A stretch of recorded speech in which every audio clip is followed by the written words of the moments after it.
जय श्री कृष्ण मित्रों। दूसरे अध्याय का 24वां श्लोक इस प्रकार है। अच्छेद्योऽयं दाह्योऽयं अक्लेद्यो शोष्य एव च नित्यः सर्वगतः स्थाणुर् अचलोऽयं सनातनः।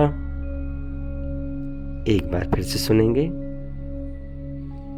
अच्छेद्योऽयं दाह्योऽयं अक्लेद्यो शोष्य एव च नित्यः सर्वगतः स्थाणुर् अचलोऽयं सनातनः। अर्थात यह आत्मा काटा नहीं जा सकता, यह जलाया नहीं जा सकता, यह आत्मा गीला भी नहीं किया जा सकता और सुखाया भी नहीं जा सकता, कारण कि यह नित्य रहने वाला, सब में परिपूर्ण, अचल, स्थिर स्वभाव वाला और अनादि है। इसकी व्याख्या को थोड़ा समझने का प्रयास करते हैं। पिछले श्लोक में हमने जाना भगवान कृष्ण अर्जुन को उपदेश दे रहे हैं। नैनम छिन्दन्ति शस्त्राणि नैनम दहति पावक न चैनम क्लेदयन्त्यापो न शोषयति मारुतः।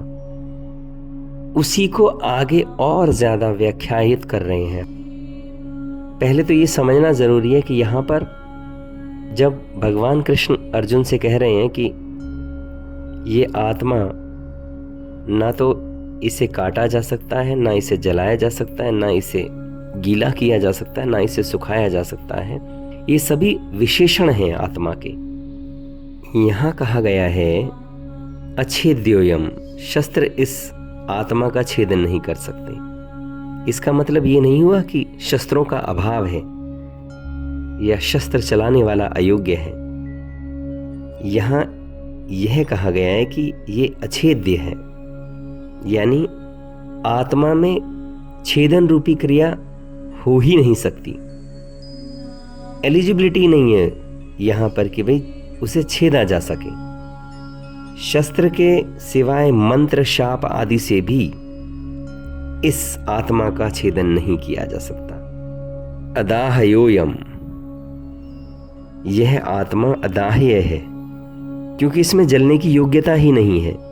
मंत्र, शाप आदि से भी ये आत्मा जल नहीं सकता, यानी इसमें दहन क्रिया का प्रवेश हो ही नहीं सकता है।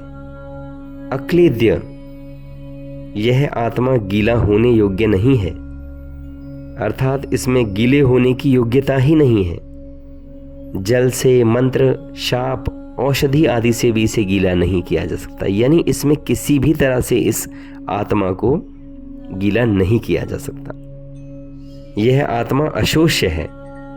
यह कोई ऐसी वस्तु नहीं है आत्मा कि जिसमें शोषण क्रिया का प्रवेश हो जाए। वायु से, मंत्र, शाप आदि, औषधि, किसी से भी इसे सुखाया नहीं जा सकता। आदि किसी से भी यह गीला नहीं हो सकता।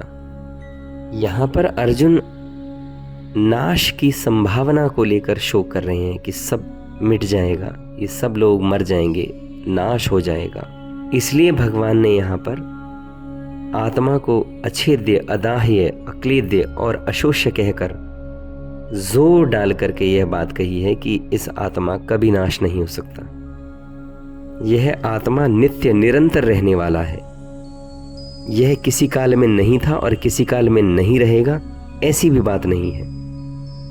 यह तो सब काल में नित्य, निरंतर, ज्यों का त्यों रहने वाला है। यह आत्मा सर्वगत है, यह कहीं आता जाता नहीं है, स्थिर स्वभाव वाला है। तो प्रश्न यह उठता है कि इसमें कंपन होता है। जैसे एक वृक्ष एक ही जगह खड़ा रहता है, कहीं भी आता जाता नहीं है, लेकिन एक जगह रहते हुए हिलता तो है ना। इसके उत्तर में भगवान कृष्ण कहते हैं यह आत्मा स्थाणु है, अर्थात इसमें हिलने की क्रिया नहीं होती। यह आत्मा अचल है, स्थाणु है। अगर यह बात ठीक मान ली जाए तो यह कभी पैदा भी नहीं होता होगा। इस पर भगवान कृष्ण कहते हैं यह सनातन है, अनादि है अर्जुन, सदा से है। यह किसी समय नहीं था, ऐसा संभव ही नहीं है। इस श्लोक में इतना ही। फिर मिलते हैं अगले श्लोक में। मैं स्वामी असीम आप सभी को प्रणाम करता हूं। मेरा प्रणाम स्वीकार करें। धन्यवाद।